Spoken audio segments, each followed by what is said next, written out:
It's Scott Show and friends. Hi. Lynn just told herself a joke. I know. We do amuse ourselves quite a bit. Yeah. Anyway, thanks everybody for coming to the show as we all see it, and with our guests today, of course, the great Lynn Serrano. I'm Scott Jones. We got Scott Schilling with us and Barry Selby, and Rex will be joining us shortly. Rex Sikes, who is setting up his laptop, just getting back from a trip. But I'm going to be somewhat I'm not going to be as loquacious as I normally am, because I'm just getting over an infection that has taken me off my feet for the last 9 days. And my voice this is actually the best my voice has been in about 4 days. I didn't talk all weekend. I couldn't. People would call me on the phone. They'd just hear scratchy sounds. They wouldn't hear a voice, which is a blessing for many that I can't talk. But I'm coming back, and we wanted to talk tonight's topic, and this is just a wide open kind of thing. We hear a lot about manifesting, and think positive, manifest, think it into fruition, those kind of ideas. Manifesting is just a way of encompassing all of that. And I really wanted to kind of discuss, is this something that is a magical thing that you can do, or is it malarkey? And I believe I know everybody laughs at my word malarkey. I was going to use the word bullshit, but I thought malarkey was classier. Or baloney. Or baloney. Yeah, there you go. Or BS. BS. But does it actually have value? And I believe intrinsically it has value in some ways. It might not be the value that some people might think, whereas if you sit around and you think about something long enough, it'll happen. And where I see the value in it is if I manifest, which is think it into creation in my mind. What it does is it kind of builds the confidence in what I'm heading towards. It reminds me of what my goal is. It keeps me on track for my goal. So it's just basically a recentering for my mind. It doesn't make the event happen. That still requires work and things for me to do. But I just want to get away this whole, let's pull out some crystals and manifest, and then the universe will change. I just want to kind of get away from that for me. But I'd love to hear what you guys think about it. Manifesting's been around for a long time. And there's been people who have even gone out there and sold tickets so that they can stand there and tell people how to manifest, which, incredible, right? So anyway, anybody wants to pick up on it, I'm going to probably cough while you talk. So go ahead. Who wants to go first? Barry had an opinion right away. Barry, the minute I posted it, Barry had an opinion. Okay, then that was Barry. Yeah. Let's hear it. But I want to throw this onto the conversation too, which is the reverse of this. Basically, is because a lot of times we talk about you create what you create by what you're thinking. Like even if it's not intentional, you're just doing it anyway. So one thing I like using it for can sometimes be useful is notice what you're doing in your life, what's happening, what's showing up, what results you're getting, and use that almost forensically to go back and say, because what was I thinking that helped that happen? Not say that I made it happen. But if I notice bad things keep happening, maybe I should raise my thinking to a different level. Something's going on inside of me that keeps attracting or making that happen or gets me in those places. Because the thing is that it's our self-esteem part of it is how we think about ourselves. Because if we don't think good things about ourselves, great things don't happen that much. And if they do, we decry them anyway. So it's kind of like, we don't make good we get. So having a level of positive thinking, and I'm going to be careful with that term, tends to put us in a better state of mind. Like we feel happier, we feel to be nicer, which means when we see things around us, we tend to look at them with more favor. So not necessarily things outside change, but how we look at them changes. And that's a good thing. That's something to throw in the conversation. I like the forensic part. Are you talking about, like, a lot of times things will happen and people don't actually sit and examine, what good things did they do to make that happen and then build on those things, right? Is that what you're talking about? Or what bad things to do. Yeah, there's a thing I learned a long time ago, which is about how everything, like when we take responsibility, is based upon the fact is, or accountability, is we either create something directly or we have some level of investment in making it happen, or we just simply stand by and watch it happen. It's almost like we're instant bystanders, except we were there when we could have been somewhere else. So there's that level of creation that we'd always get involved in. So it's definitely something where we can say we have some participation in what happened, good, bad, or indifferent. So the main thing is that we shouldn't. It's not advisable to attempt to be a blameless bystander, because we never are blameless. We've got some investment some way, somehow. Yeah, it's funny because I think there's always this thing about when something goes wrong, we should examine what we've done. There's always that. It's always got that negative connotation. Whenever you're doing any kind of forensic inventory of what you've done or yourself or anything else, it's usually done because, your life has fallen apart. Now, you got to look at everything. But people don't really talk about that. When you have victories, that's a really good time to take stock in what you've done too. But I don't think people talk about that. It's kind of that reverse manifesting. I like that a lot. I like that.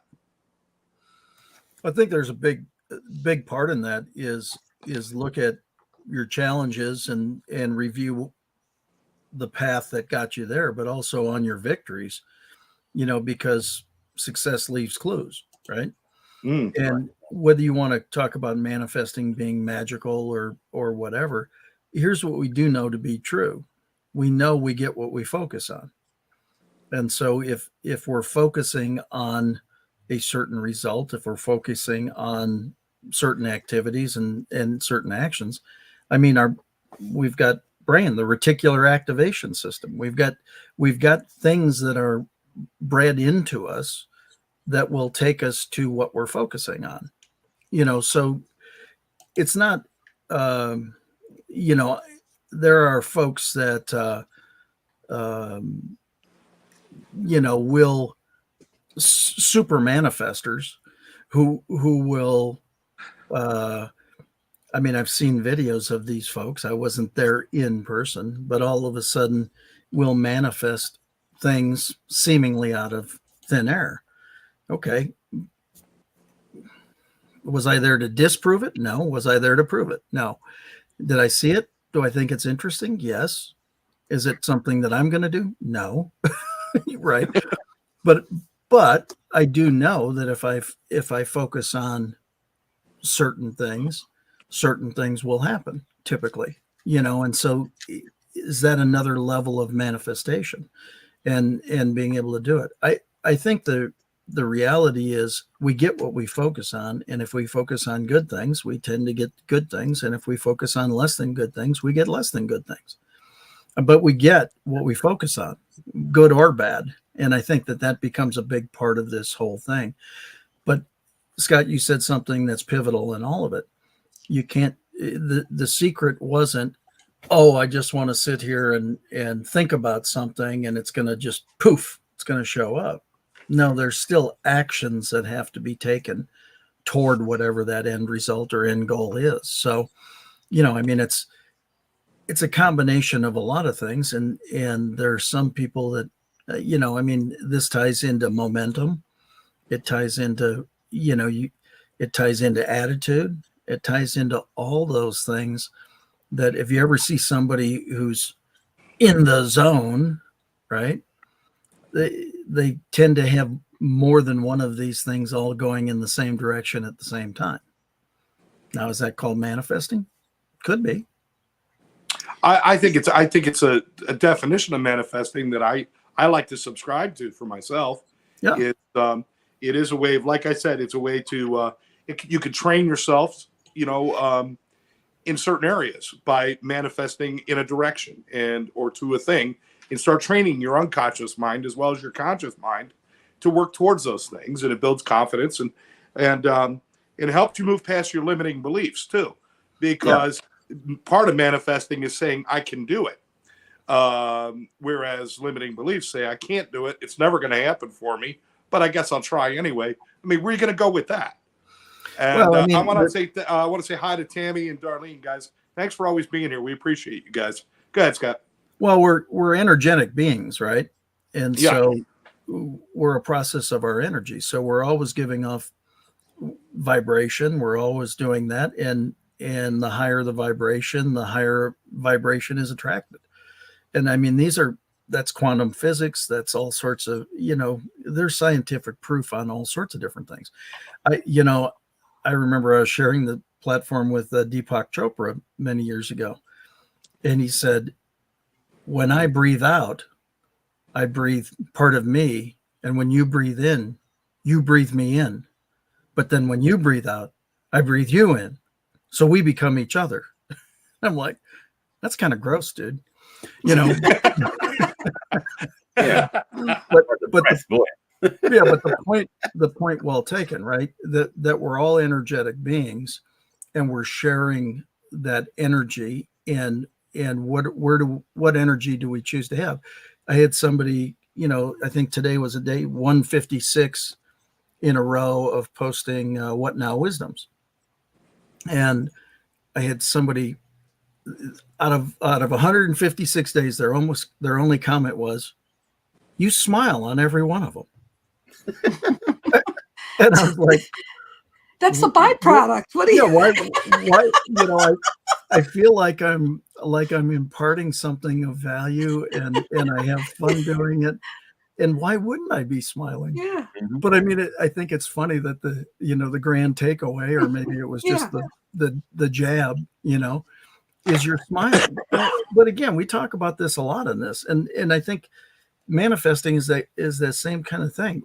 Why would, you know, if you want certain things to happen in your life and you're a miserable curmudgeon, why would anybody want to help you get it? You know, but if you're happy, if you're joyful, if you're grateful, if you're all those things, and somebody says, you know what, I just really like your attitude. It's interesting. We just had some guys over trimming a tree this afternoon, and we had a very defined amount that, you know, it was going to cost. And every time I'd say, we didn't talk about that, Lemmy goes, no problem, I'll take care of it. And no problem, I'll take care of it. And he kept on going, no problem, I'll take care of it. And never once did he say that'll cost you more or it'll do anything like that. And so Peggy and I just sat there and went, man, they went up and beyond the call. So we gave them more. And when I took it to him and I said, I just want you to know, you know, we gave you more because we really appreciate what you did. And he was like, you didn't have to do that. I said, well, I know we didn't have to. We wanted to. Right. And he was very grateful for it once we did. Right. So again, I mean, I think, but his graciousness about every time I suggested maybe that, he goes, no, that one's living. I go, get rid of it anyway. No, I didn't say that. You know, kill the sucker, kill it. But he was very, you know, I mean, he was just very gracious along the way. Yeah.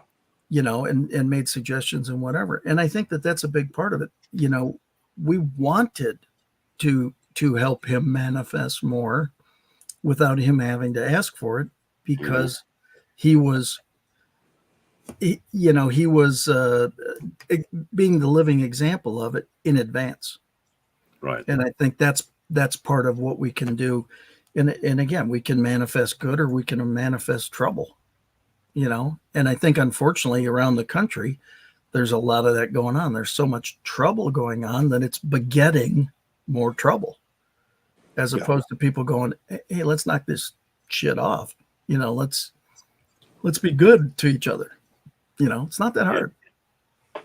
It's not that hard, but it does require a certain amount of retraining of oneself to start from positive, because even in school, we're taught to look for negative. We're taught to look for mistakes. Look for this, look for that. Find the mistake in this sentence. Who didn't do the problem right? You do 10 problems right on the board, you do one wrong. That's the one they draw attention to. So we're trained from the beginning to look for negative. So it is a training of your brain and your body and your mind and everything else to start from positive, isn't it? I would say yes. In fact, something I was going to say, because I saw what Tammy posted about the about changing the junk out of her brain. Yeah. The thing, I was actually writing something. I'm in another book. I'm writing a chapter for. This is my second time doing it, and even though the book's about self-love, I'm talking about a lot of self-reflective things, and one of those is self-talk. And I said the thing is that most of us have a self-critic that's been running for eons. But the thing is, talking about, you know, changing your thinking. It's like, are we even aware of what we're thinking? So I'm saying the first step needs to be. I've talked this many times. Like, first step is awareness. Well, the first step in this conversation is self-awareness, listening to what you're telling yourself. Because most people go, I'm going to be positive, I'm going to be positive. Meanwhile, there's a voice in the back of their head simply saying, you can't do it, you can't do it. And the voice inside is going to win every time, because it's the one that's been in there longer and has the more of a routine.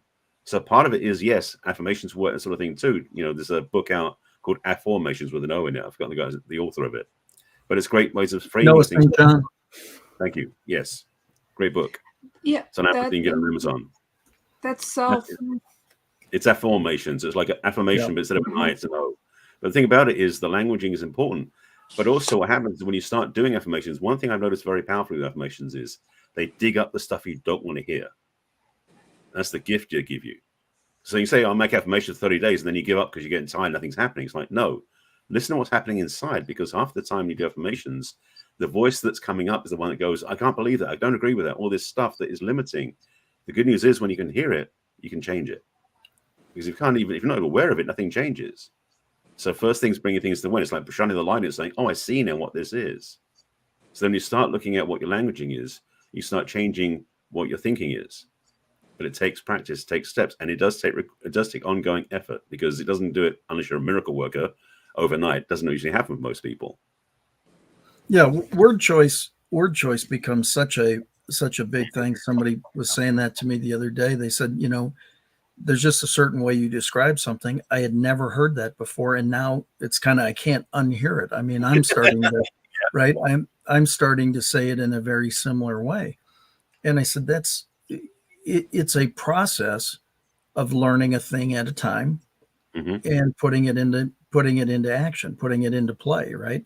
We should. I remember when I first saw an amazing speaker, and we did a debrief of a 2-hour talk. And I said, you know, he goes, any suggestions? I said, at this point, if you put that in there, that'd be really cool. And then a little while later, if you put this in there, it'd be really cool. He goes up an hour later and does the talk and has those two things inserted in those exact places. And it just blew me away, right? That he had the ability to plug and play. I said, man, if I could plug and play like that, I'll have made it. And then all of a sudden, a few years later, somebody makes a suggestion and you go up and you pop it in there, and somebody's like, how'd you do that? I said, well, I learned to plug and play. Right. And so I think that's I think there's value to having greater experiences. Right. We were talking about a sales situation. I said, when I was a young plebe, I probably would have addressed that situation significantly different than I do today. Yeah. Right. Because of the experiences. You know, somebody changed the rules of the game and they did whatever. And they were like, you just said, yeah, let's do it. And I said, yeah, in the past, I probably would have gone, are you out of your frickin' mind? There's not a, you know, blah, da, da, da, da. I would have given every reason why it was a bad thing to do. I would have schooled them however I could have. Probably would have been fired. You know, you would have done all those things. And today it's like, yeah, let's roll with it. You know, we can do it. And they were like, why are you so at ease with it? And I said, because what's going to happen if we don't? Are they going to eat me? I don't think so. You know, I mean, you know, sometimes people think, you know, this goes back to the whole thing on rejection. It's not what anybody says to you or does to you. It's what you say to you after they stop doing what or saying whatever.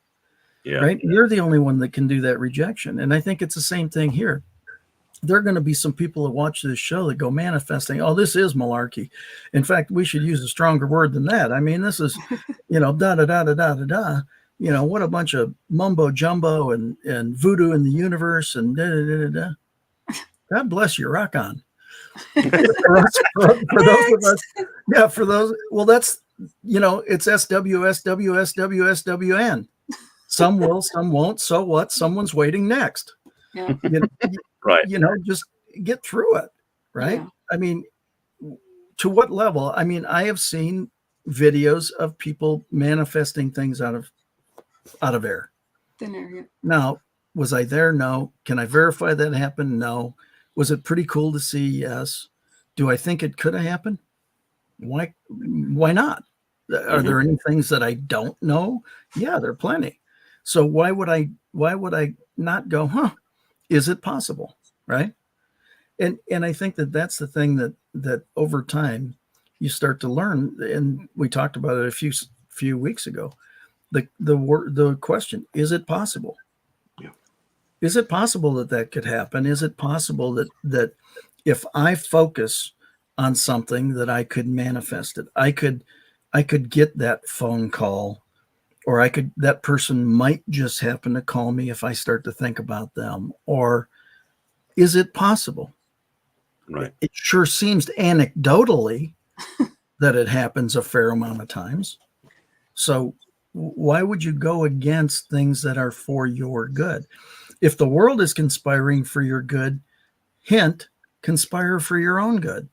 I love that. We have Tammy asking a question here. If you want to read it, Scooter. Okay. There we go. Can you read it? Let's see. Okay, now I have a question. Did I manifest or make something happen, or am I psychic and saw it before it happened? Yes.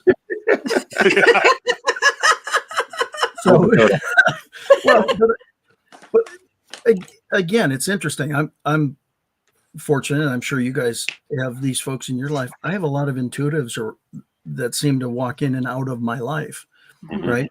And again, I've had enough instances where people have shared things with me that there's not a chance they could know the backstory to, and then share something. Yeah. So do I have that ability to do it? They suggest I do. I just haven't tapped into it to the level they have. They suggest all of us have that ability. We do. Frankly, We right? all do. Well, no. We got the amazing Kreskin up there. The great Karnak. The great Karnak. Kind of magnificent. No. Yeah. I have seriously have said things and known things before they've happened, and it's been very scary, and why it's happened or whatever.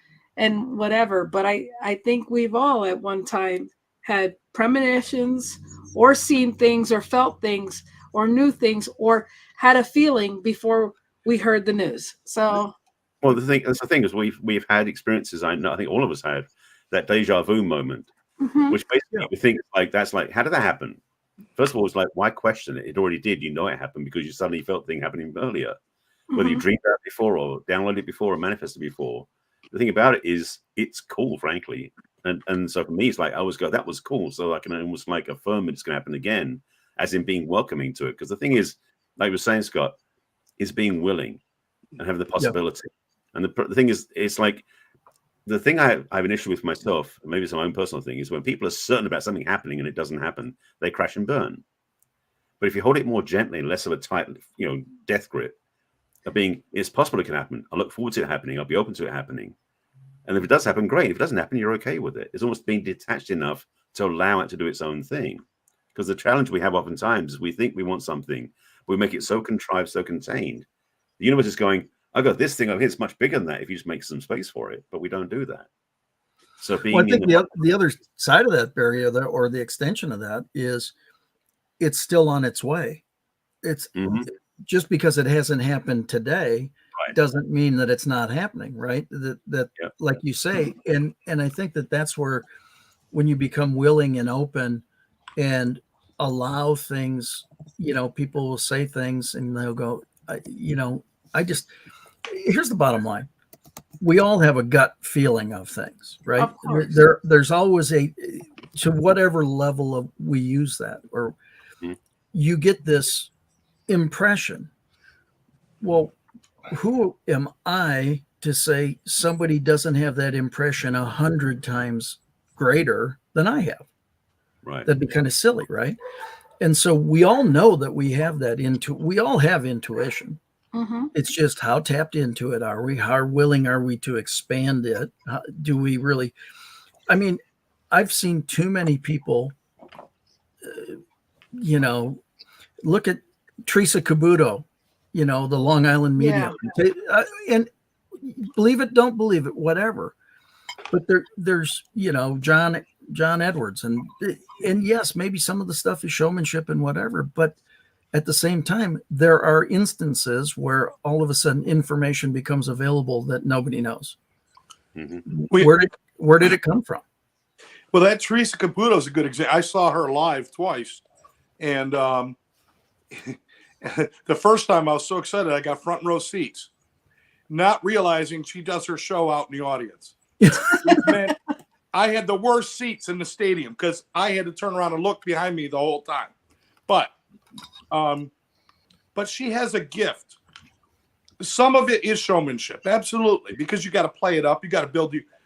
If it wasn't showmanship, people aren't going to want to watch it.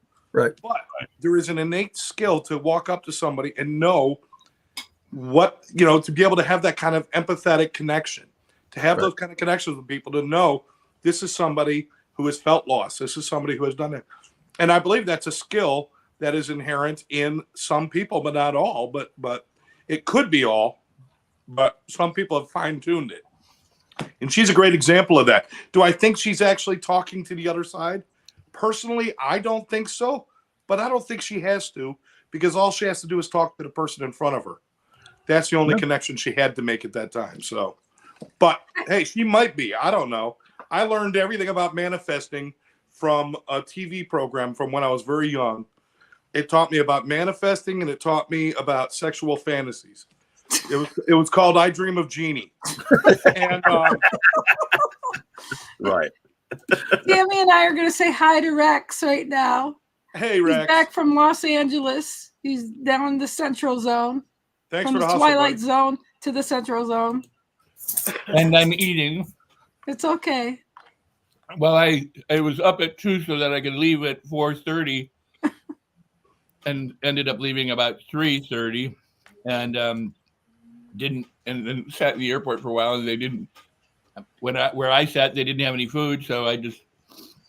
But and this happened this week. This is great. This was an incredible part of the week that Barry braved the traffic and took the time and energy and the effort to come on out and to meet with me at one of my favorite places.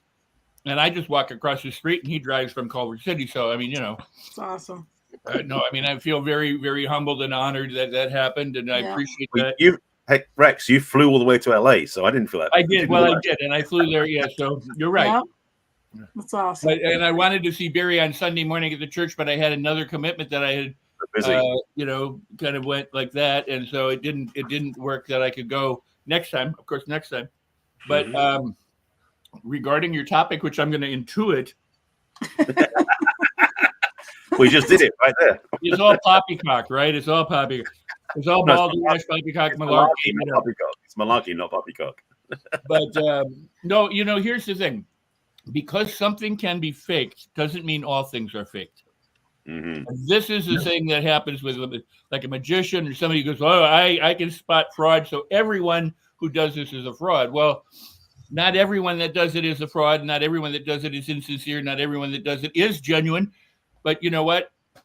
And whether she's talking to the dead or talking to herself or talking to God or talking to whatever, I don't give a crap, because there's so many religions and philosophies in the world that have existed through all time.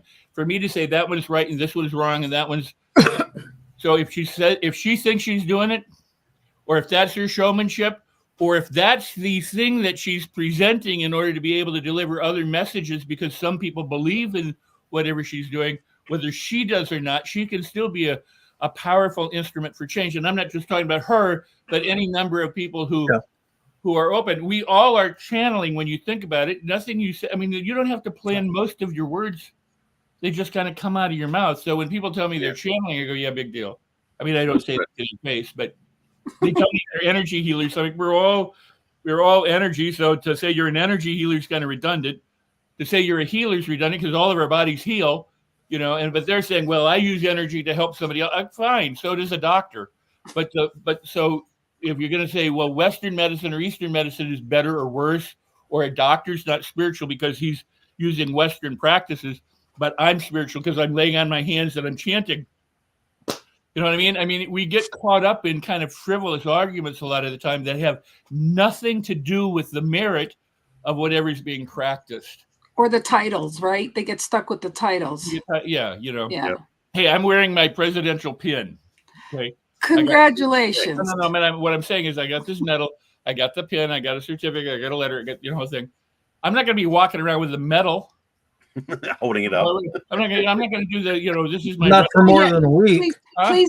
Not for more than a week. Please. I had it on for the ceremony, but I promise you, it wasn't. We went to a restaurant afterwards. I didn't wear it in the restaurant, and they were kind of like, "Oh, we should have all worn our medals." I'm like, Rex, please take a minute and be selfish and be humble in the same time, haha, and give us your official title or your official award title.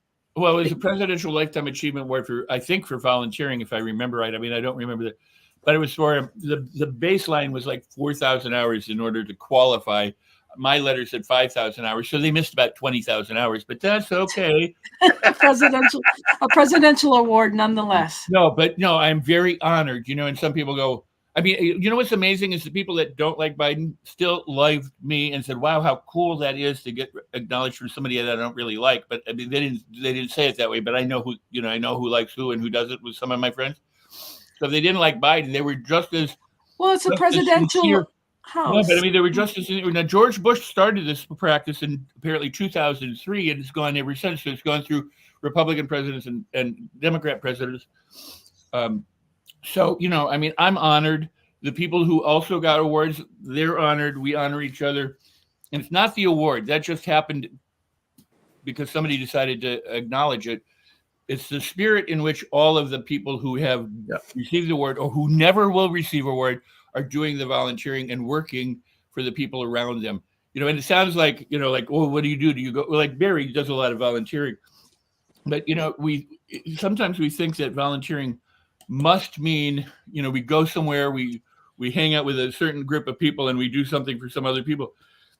But there are people who are buying people food on the streets or giving somebody a ride or opening the door for somebody, that it all matters. So now that I've said what my pin is all about, and I didn't say that to point out that I had the pin. I should have, I could have not. Rex, let me ask you a question real quick, just while we're on the subject. I'm eating while you talk. Yeah, please. We rarely get to talk about things like volunteerism, but it's something I think everybody has, at least in part, has thought about doing. They thought, well, maybe I would like to do this, or I'd like to do that. I'd like to get involved. But then, sometimes it's just things get in the way, life gets in the way or whatever. And sometimes it's just we put it aside and we think I'll do it later. I want to ask you a question, though. Is that the only award you've ever gotten for volunteering? Or do you get a different kind of award or reward from doing it? I'd really like to hear that. Great question. It may be, I don't know, it may be the only time I've been acknowledged by other people officially. But the reward for doing it intrinsically is why we do it. I mean, why I do it. I mean, I didn't do it because I thought one day I'll get a presidential award. I mean, I didn't even that. I'll be honest. In terms of manifesting, never entered my mind. Never thought about it. And I never thought, oh, I want to be invited to the White House. Hi, Mo from the LA Tribune. Mo was part of it. It turns out From Mo. The Los Angeles Tribune. I'm saying it now publicly. Mo is wonderful. He nominated some people, and the people who were. Hi, Mo. Okay, well, you don't have to keep flashing it up there. You just say show it there. Now, Mo, for you.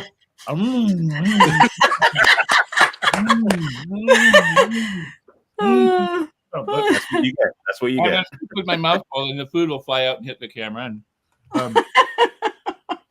So Rex, again, can you tell people? I mean, I don't think until you experience it, you actually know what it feels like.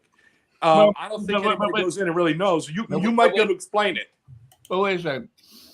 There are people in the airports who push wheelchairs around. I know because I used one a couple of years ago. And this has haunted me ever since.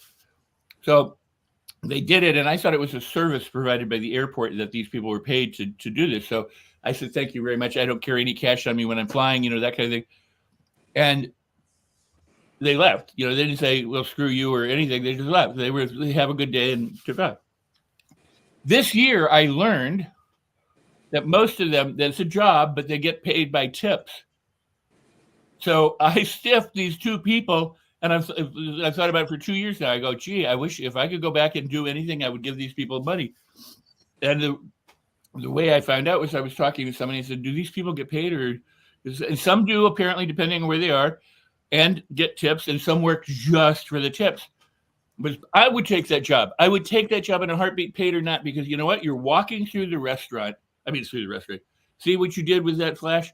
No. You're walking through the airport, pushing a weight. I mean, how much healthier could you want to be than to exercise for 5 or 6 or 8 hours, by moving? I'm like, this is, and you're helping people who need help. So don't think that volunteering needs to be official. Just open the door for somebody when they're getting in the car. Help someone across the street. That's volunteering. It's giving of yourself. Let's take the word volunteer out of it, because what it means is to not be paid for your service. You're giving your service, or you're giving your help away. Just help other people. Mm-hmm. That's all you have to do. Put a smile on your face, walk through the world and think, these are my brothers and sisters, all colors, all races, all genders, all pronouncing whatever pronouns they present, whatever. We're all people on a bubble encased, rock, hurtling the sun at 60,000 miles an hour in a universe that's ever expanding and bigger than we could ever imagine. And we're so insignificant, and we think we're so, and we are, but we think we're so insignificant. We think we're so important that we fight with other people, hate other people, hurt other people, exclude other people, when we should just help each other, because we're all we got. Mm-hmm. Yeah. I know some people want to thin that down to just the people they like is all they got. But you know what? If everybody thought like me, I think I would go in a cave and never come out again. Because it's the people who challenge us, the people who think differently than us, the people who do differently, that have different practice. I'm reading my friend's book. And I'm going to shut up, but I'm reading my friend's book. Oh, and I'm set on California time, so it's screwing my head on my computer. But Eric Lee, he's Grandmaster Lee. He's been a teacher of martial arts. I met him in, I'd say 79, but I think it was 77 or 78. We've been friends ever since. And he's very much like us. I mean, I'd love to have him on the show or do a workshop with him. But he's been dedicated his life to martial arts. He's one of the top martial artists in the world. He's known as the king of kata. He's a movie producer, a movie actor, a movie stuntman, a movie choreographer. He also paints and does calligraphy. And now he's taking up singing and playing guitar and music and everything. I mean, he just goes from one thing to another and attempts to make good at mastering for the fun of it. But everything he does has always been to help people. It hasn't been, to be the best at this. It hasn't been to be the best at that. It's like, how do I help people? How do I serve people? And I'm blessed to count him a friend. I haven't seen him in years, and so we, I called him up and said, hey, it's Rex. A lot of people knew me by my middle name. And he goes, hey, how you doing? I said, how did you even remember me? He said, I recognized your voice. And I'm like, okay, cool. But I mean, we got together. He gave me the tour, gave me his book, and I'm reading his book. I love his book. And there's pictures of it on Facebook. I don't have it in front of me, but I would show it. It's a very good book, and we everybody should read it. It's great. And a lot of it has to do with martial arts, but it's that application of the mindset, the spirituality, the emotion, and don't be hard on yourself. Just work and do what you can. So lovely.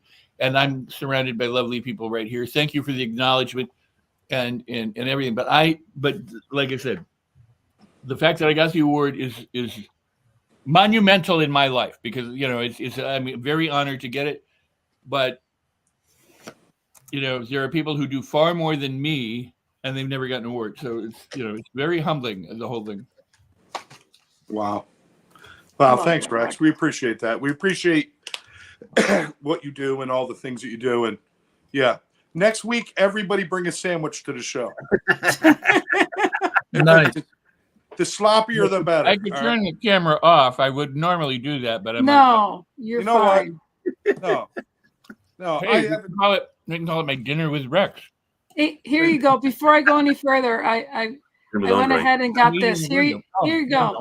There you go. Yeah. And it's not he says this isn't a self-help book. It's about a journey, and he's an artist in many ways. But it's really, and I'm not. I mean, I've just in the third chapter. I started reading it on the plane, and I love it. And I love him. And I love you. So it's Grandmaster Eric Lee. Yeah. There we go. Cool. All right. So carry on. All right. Darlene says she's heading out now to get a sandwich. Great. Now wait a second. Hey Barry, what was it like to meet me? No, I'm kidding. It was all right. Rex has talked about him. Now you can talk about him. At least he had some good food, but no, but I'm really happy that we connected when we were there. So am I. I love it. I can't wait till we all get together someday. One day. Well, all of us haven't been together, but some of us have. We can manifest that. We will. That's right. Yes. You know, and that's one thing we haven't talked about yet. Manifesting all starts with a thought within us. Mm-hmm. And, you know, and changing your mind to being positive thoughts, you know, and that's what we should all be centering about. And I don't know, I think Barry or Scooter or somebody can take it from there. Well, I started talking about the fact we carry self-critic all the time. So if you want to manifest stuff, it's again, awareness, I said earlier, I'm not going to repeat myself, but what I said basically is definitely is where it starts, is in our thinking, because things don't just happen and we suddenly go, yeah, I just wanted that to happen. It's like, it's usually we just start holding a space. And like Scott was saying earlier too, it's we create it's almost like, and I said this before, actually, I'll use this little story. One of the things I did at my spiritual center that I've been going to for 30 years now, I was one of the spiritual practitioners. We pray for people after service. And I realized very quickly that my prayers for other people would only work to the degree they were open to them.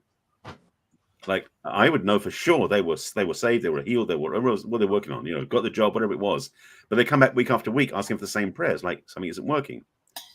But what I got clearly, because I've also got background in spiritual psychology and other things I've done in consciousness work over the years too, is I recognize is that the way I describe it is that when I pray for somebody who's not open, it's like throwing seeds on concrete. Things don't really manifest very well. But if I help them facilitate, work through process, go through some forgiveness work if needed, change their mindset, understand where they're coming from, where they're receptive to the prayer, it's like planting seeds in fertile soil. Manifestation can happen. So my work in the prayer work wasn't so much just to convince them of the truth, it's to help them see the truth for themselves. And sometimes if I could work with them that way, I'd help them facilitate before they got to the prayer. The prayer was almost like confirmation at the end, was to know that what they're actually working with is something they can actually have. So the understanding I got clearly is that just to pray for somebody is pointless unless they're receptive to it, which means the mindset's got to shift. They have to be willing in their mind to change where they're sitting, so to speak, to a place where they can see the reality of what's possible. And that's when prayer will work. I always like saying it's like planting a watermelon. You don't keep looking and digging it up to see if it's going to be a potato. You know, you have to realize and you know, believe it's going to grow out to be a watermelon and not a potato, you know? I mean, and you gotta, you know that one day it's gonna grow up and you're gonna see what it's, you know.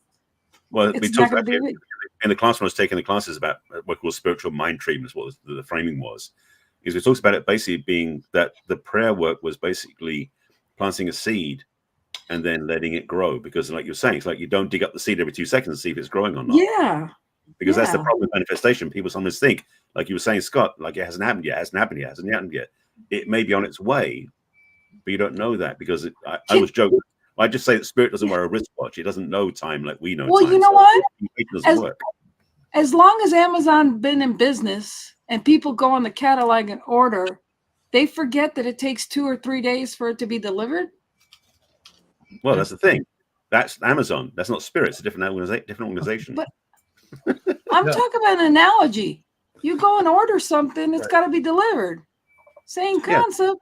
Immediate gratification is what people want. Yeah. Well, I'm just saying. Then you don't order from Amazon if you want it done yesterday. You know, you go walk to the store. You know, I'm just saying. I am eating in front of you. It's okay. Well, I noticed. No, but let me. The point is, I just flew back from LA. I left my favorite Thai restaurants. I'm here, and I go, I could cook. I don't want to. So I can pick up the phone and put in an order somewhere and go pick it up on my way home. So I called one of my favorite Thai restaurants here. So here's what I have. And I said, I can be there in about 25 minutes according to the GPS. I said, good. I got there almost exactly on time. I mean, really on time. You had the food ready. I got it. I'm here. I'm eating. It took some time. It took some effort. It took an intention. But it was delivered. I didn't make the food. I didn't go in there and tell them how to do it. I didn't sit here while I was driving and go, gee, I hope they don't give me a pizza. You know, I mean, But I guarantee what will happen if it's not ready when I get there? Or my God, what if the place burns down in the meantime and I never get my food? I mean, it would just, and the same thing with manifesting is really a simple process. And people complicate it because they doubt it. They don't believe it. They try to muster up the belief, but they don't actually believe it. Because that Christian scripture is ask, believing you shall receive, and you shall receive means you believe it. If you're trying to pull yourself up by your bootstraps, that's part of the process in learning how to believe it. But Hill will tell you, here's how you develop faith. Here's how you develop certainty. Other practices will too. It's like a martial art. Eric Lee isn't a grandmaster Eric Lee because he did 80,000 different things. Although he is a master of many forms, he had to practice and practice and practice and practice things, devoted, out of his 77 years, probably 65 years to this art. So you can learn to have faith. You can learn to manifest. You can learn to make it easy, but most people won't because they've seen the movie and they go, well, I want to do that. And it doesn't work. And then they throw in the towel and go, that's a bunch of crap. And that's why earlier, the idea of not everybody who can't do or who does something is a fraud because they do things you can't do. And not everybody who does things that you can't do is legitimate either. So it takes wisdom and discernment to know the difference. And by their fruits you shall know them. Usually, I want to bring this. Okay, go ahead, Lynn. And I will not have a closing statement after this. That was it. I was gonna say you got to have patience. You got to believe. You got to have faith. You got to have patience, though, too. If you don't have the patience, it comes with the desire as well. But the desire, has to have patience and believing in what you got to do, because it doesn't just happen. Rome wasn't built in a day. Well, if it was pretty impressive to do. Excellent. Right. So, excuse me. It's okay. I'd like to we're down to about 12 minutes, 13 minutes left. There's a lot of people out there that have heard about manifesting and talk about, like, I want to manifest, I want to do this, I want to do these kind of things.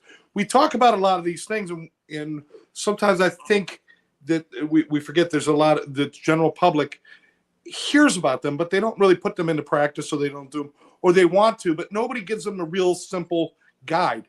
There's always that talk way up here about the ethereal pieces of everything instead of the real practicals. So I wanted to know if there's anybody can give some real practical advice about how to maybe shift thinking into a positive, a manifesting type thought. If you have something to share on that, do it. If not, that's fine too.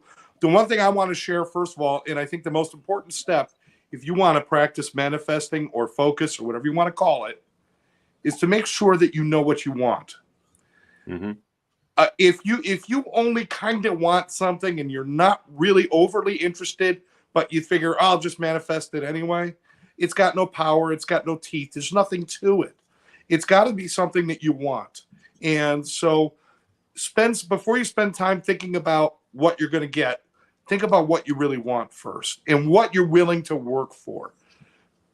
Listen, there's a lot of things in my life that I want, but there's not many things I'm really willing to work for. And that is the truth. That is the truth of my existence. I want what Bob has down the street. But Bob had to do a lot of work to get that. I don't want it that bad. So maybe that's not the place. That doesn't need to occupy a space in my life. But there are things that I want that I am willing to work and sweat and try for. And those are the things that I want to put my mindset in my manifesting and put my focus in those areas. And if I keep a positive attitude and keep moving forward, I can get those things. But I think that's the first thing. Anyone else want to share some real just basics of good practices or something like that, just from your own experience or something you've seen?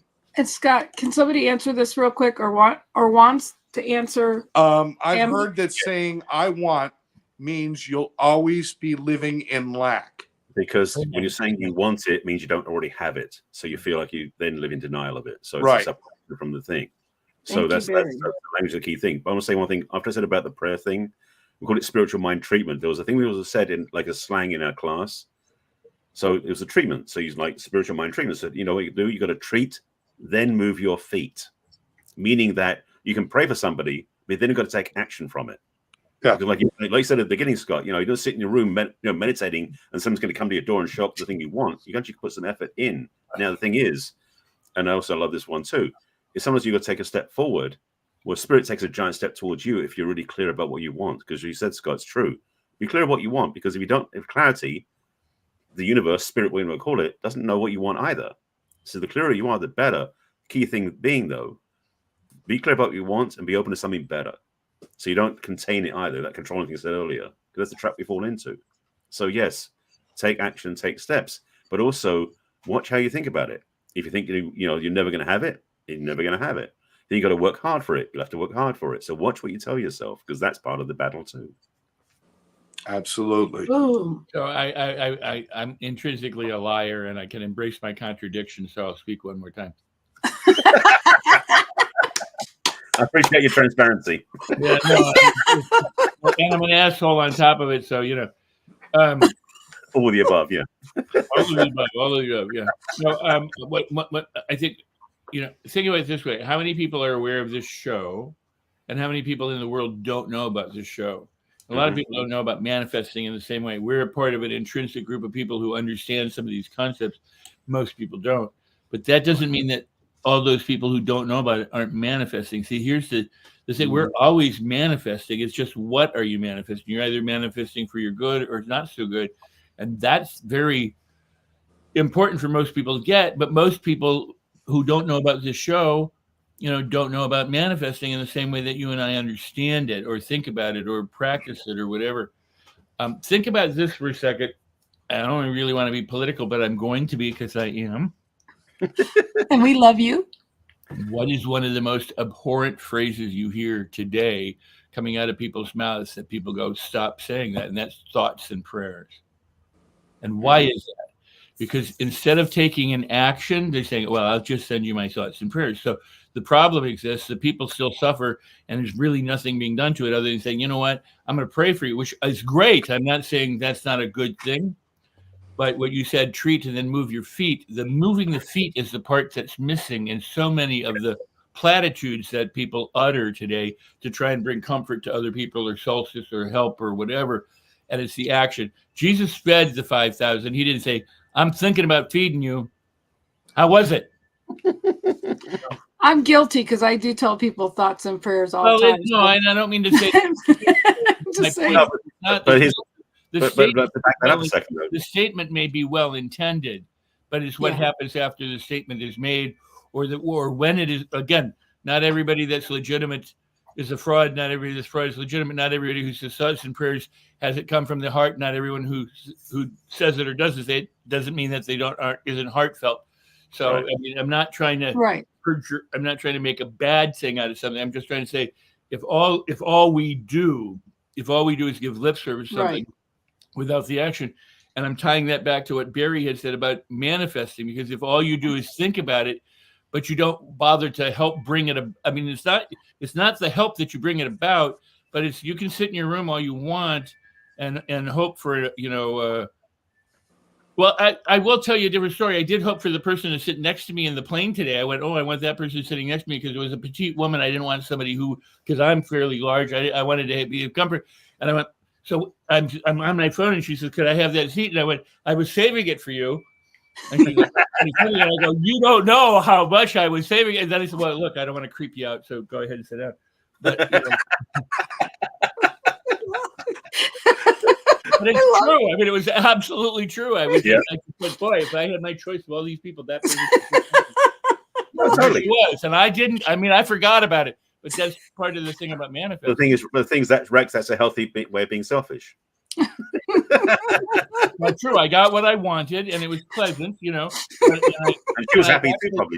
I did actually think about it, and when she came, I let her sit down. I mean, I could have said no, go away, or I'd taken her, whatever. But I mean, it presented. I'm like, yes, of course.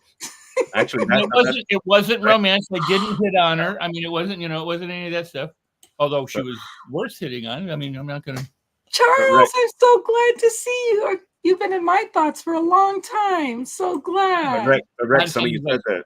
Rex, I want to just jump on that. Something you said is the thing is that also what happens for some people speaking to manifestation is a lot of times people want to manifest something. And the weirdest thing is is when it shows up, they deny it, or they avoid it, or they shut it down. Seriously, because they don't think they're worthy of it. Because they go, "Wow, it showed up. I don't deserve it, or I can't have it, or it's not good enough." Well, It's that's like, the other you part do of making sure you know what you want. Right. Making sure you know what you want. Scott, why don't you kick something in here, buddy, before we run out of time? Well, you were talking about how to get this, and what kept on coming to me is just simplifying it. Manifesting is setting a path to achieve your intentions. I mean, it's pretty simple. You've got an intention to accomplish something, to do something, to have something, to be something, to whatever. And it's the path that you take toward that. And path toward it means that you have to have movement. You have to take that action and do those things along the way.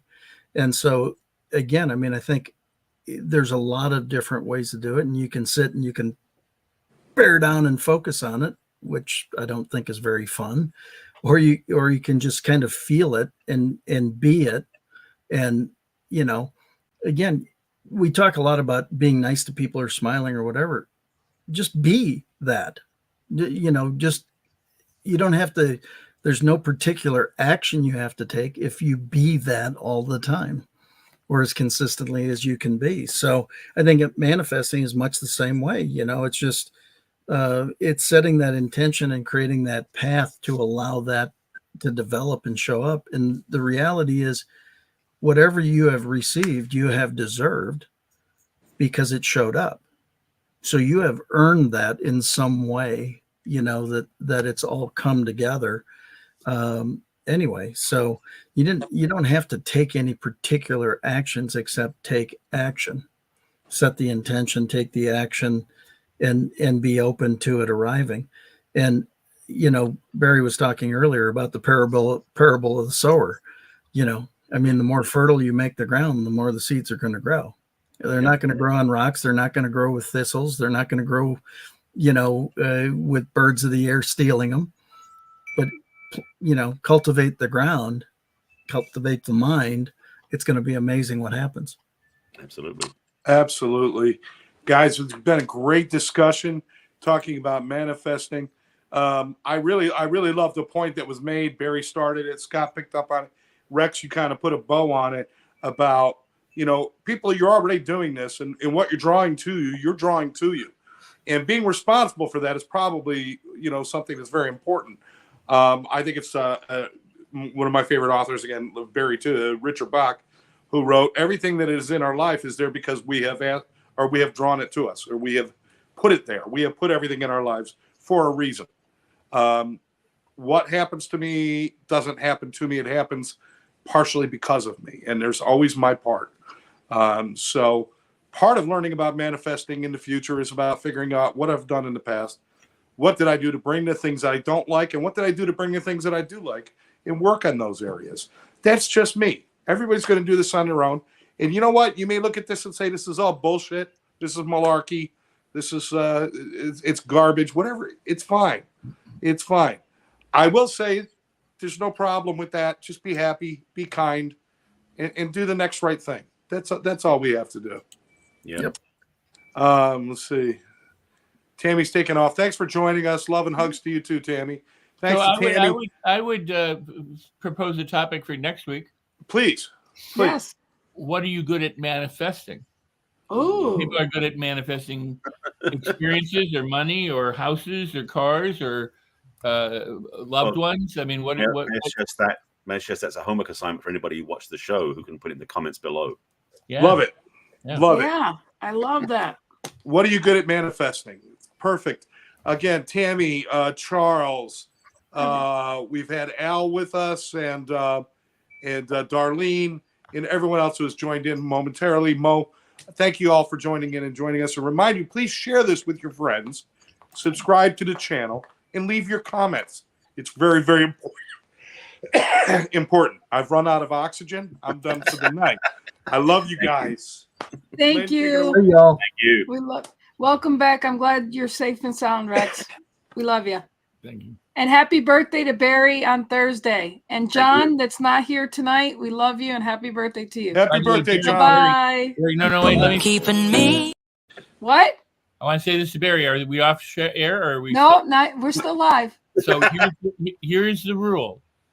However old you are, you get to celebrate that many days before your birthday and that many days after your birthday. I'm So gonna be busy. Yeah, that's a whole year, Barry. Oh, yes. Getting close, getting close. It's more than a birthday month. if you were 50, you get to celebrate 101 days. Okay. Wow. So you keep the celebration going, Barry. Sounds All good. right. Later, everybody. Keeping me safe and sound.